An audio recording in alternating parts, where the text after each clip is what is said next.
বিশ্বজুড়ে টানটান উত্তেজনা।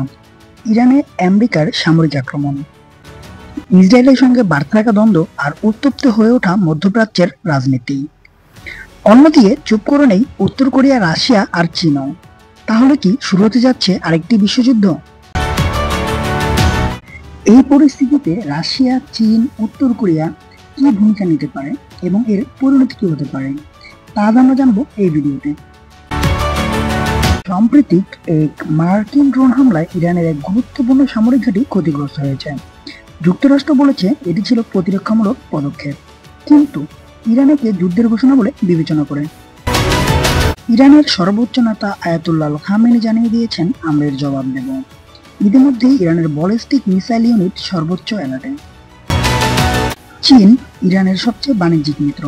তারা ইরানকে তেল কিনে সহায়তা করছে এবং আন্তর্জাতিক মঞ্চে সমর্থন করছে। চীনও সামরিক অস্ত্রে পিছিয়ে নেই। রাশিয়ার সঙ্গে ইরানের সম্পর্ক অত্যন্ত ঘনিষ্ঠ। ড্রোন ও অস্ত্র বিনিময় চলছে, তারাও কিন্তু পিছিয়ে নেই।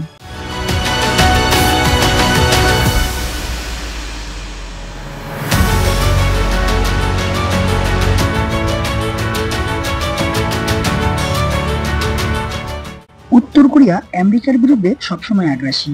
তারা গোপনে ইরানকে ক্ষেপণাস্ত্র প্রযুক্তি সরবরাহ করছে বলে ধারণা করা হচ্ছে।